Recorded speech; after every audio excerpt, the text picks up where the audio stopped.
Hello friends, happy Holi. आज हम ऐसे टॉपिक को कवर करने जा रहे हैं जो थोड़ा टेक्निकल है, लेकिन इसमें काफी लोगों को कंफ्यूजन होता है।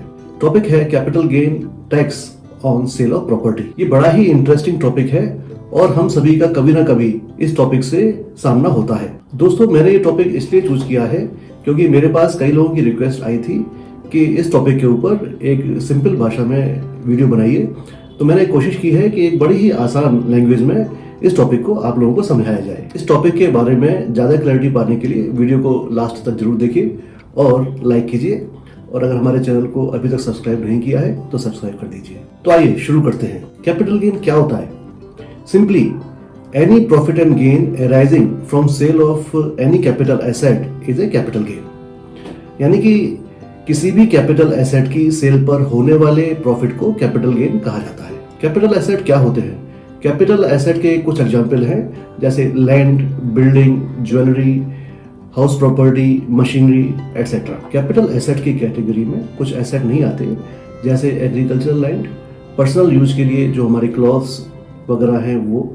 इसके अलावा जो बिजनेस में रॉ मटेरियल होता है वो भी इसमें इंक्लूड नहीं होता। Types of capital asset. Capital asset दो तरह के होते हैं। Short term capital asset, immovable property के केस में अगर प्रॉपर्टी आप 24 महीने के अंदर सेल कर देते हैं तो वो शॉर्ट टर्म कैपिटल गेन कहलाता है। Long term capital asset, immovable property के केस में जैसे लैंड, बिल्डिंग एटसेट्रा, इस केस में अगर आप एसेट को 24 महीने के बाद ट्रांसफर करते हैं तो वो लॉन्ग टर्म कैपिटल एसेट कहलाता है। अब हम देखते हैं कैपिटल गेन के केस में टैक्स रेट क्या है। लॉन्ग टर्म कैपिटल गेन के टैक्स में अगर हम कोई प्रॉपर्टी सेल करते हैं तो टैक्स रेट 20% है।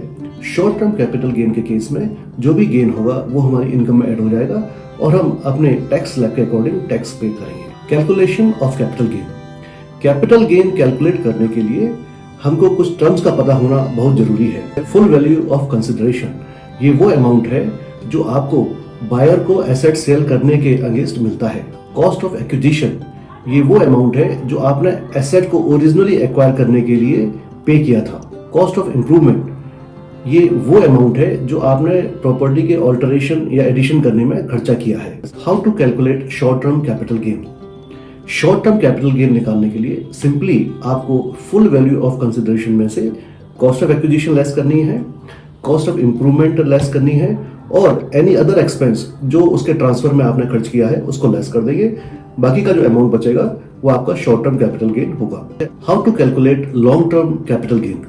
लॉन्ग टर्म कैपिटल गेन निकालने के लिए आप फुल वैल्यू ऑफ कंसिडरेशन में से indexed cost of acquisition, indexed cost of improvement और कोई खर्चा जो ट्रांसफर में आपने किया है उसको लेस कर देंगे, तो बाकी का जो अमाउंट होगा वो लॉन्ग टर्म कैपिटल गेन होगा। अब हम एनालिसिस करते हैं कैपिटल गेन में आपको क्या क्या एग्जम्पशंस मिले हुए हैं। Exemptions on capital gain on sale of property under section 54। Section 54 में आप एग्जम्पशन क्लेम कर सकते हैं अगर आप कैपिटल गेन अमाउंट को दो प्रॉपर्टीज में इन्वेस्ट कर देते हैं। Total capital gain from sale of house property 2 crore से ज्यादा का नहीं होना चाहिए। सेक्शन 54 में आपको सिर्फ कैपिटल गेन इन्वेस्ट करना है, ना कि full value of consideration. Section 54 की और कंडीशंस हैं।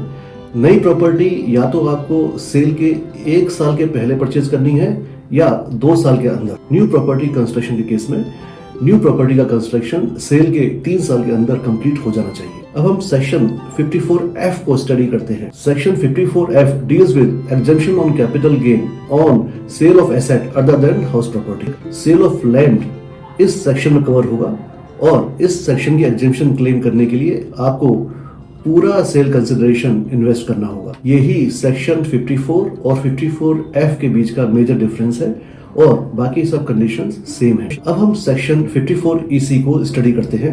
सेक्शन 54EC डील करता है exemption in capital gain by reinvestment of amount in some specified bonds. अगर आप नई हाउस प्रॉपर्टी में इन्वेस्ट नहीं करना चाहते तो आप अपने अमाउंट को कैपिटल गेन बॉन्ड्स में इन्वेस्ट कर सकते हैं। सेक्शन 54EC बॉन्ड्स की टोटल इन्वेस्टमेंट लिमिट 50 लाख है। बॉन्ड्स का लॉक इन पीरियड 5 इयर्स का है और इन बॉन्ड्स को REC और NHAI इशू करते हैं। दोस्तों, मैंने इस वीडियो में मेजर पॉइंट्स कवर किए हैं।